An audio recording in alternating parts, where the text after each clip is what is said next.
Alright guys, what's up? So today we have the T.E.D knives Grizzlar. Now I am totally aware that this is not a brand new knife like the Rosecraft blade I reviewed last time. I believe this one came out in 2022 right around Blade Show. But this knife was something I acquired recently from my friend Anthony, or as a lot of you guys know him, Tactical Everyday Dad, here on YouTube and over on Instagram.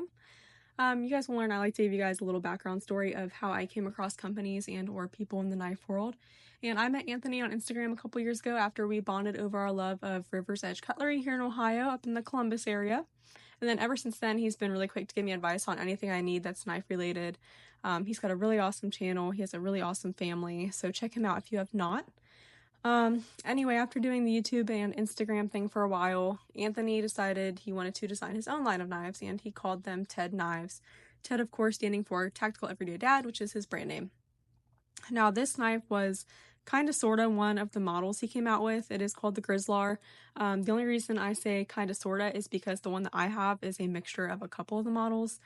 I originally had really liked the Purple Haze model, which was the S90V Acid Stone wash blade. It came with these purple Kernite handles and then a purple like snake print Kydex sheath. But when I had reached out to Anthony a couple months ago to see if he had any of those left, he unfortunately was all out. But he was able to put something really cool together for me. So he took the Spec Ops version of this knife, which was the MagnaCut blacked out blade, and then the handles with those green glow rhino inserts. And he replaced the blacked out scales with the scales from the Purple Haze. So what I ended up with here was this really cool concoction of a blacked out MagnaCut blade with purple Kernite handles. As much as I love the look of the acid wash blade that it originally came with, I actually really love the black and purple scales with the black blade. I think it complements itself so nicely. There it is there. This also has those grayish black liners, gives it a really, really cool sleek look. So there's that. It's a pretty thick blade with pretty thick handles, but still a small overall carry. As far as specs go on this thing, like I said, the blade is a ceramic coated MagnaCut. It is very, very smooth, extremely easy to clean and maintain. It looks really good too. I say clean and maintain as I am realizing I did not clean or maintain my blade for the sake of this video, but it's okay. The blade itself is a 3 1/4 inch hybrid tanto, making the overall length 7 inches total.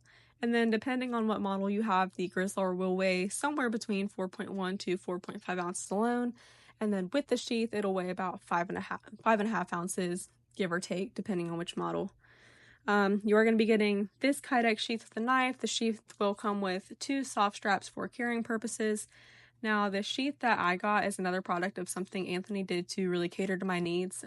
He put this attachment on the sheath so that I can carry it at work on my duty belt. There it is there. I don't know if I mentioned on here, but I know I mentioned it over on Instagram, but I am a police officer, so sometimes when I buy knives, especially fixed blades, I really have to look at how practical they're going to be to carry, either on my uniform, in a duty bag, in a boot, what have you. So he made this sheath specifically for me to be able to carry with my uniform.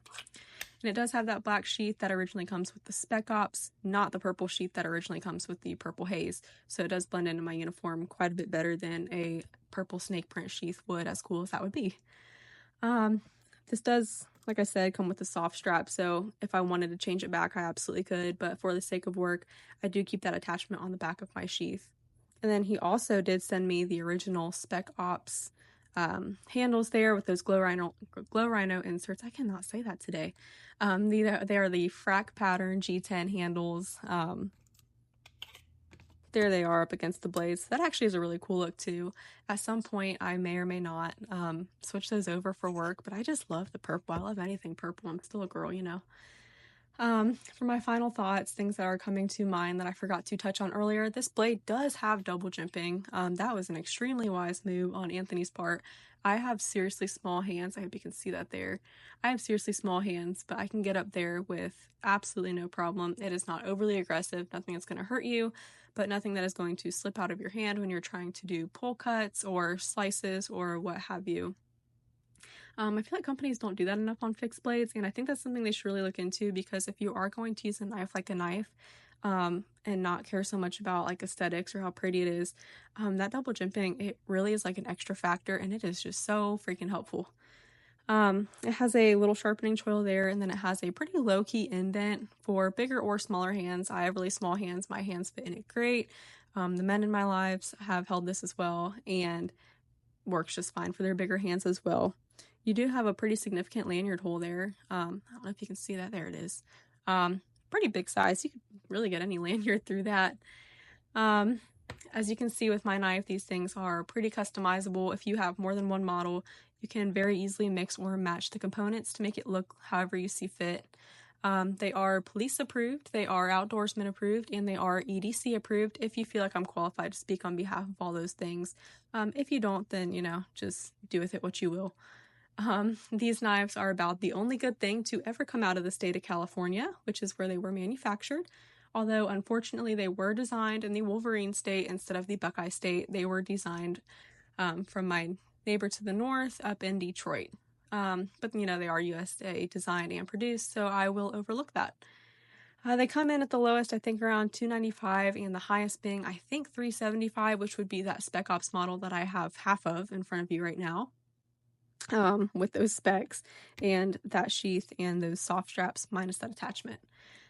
Anyway, guys, that is a wrap on this one. I look forward to carrying this more in the future, although it's already been carried and used quite a bit. Thank you so much to Anthony for making this and for sending it over, and I will see you guys on the next one.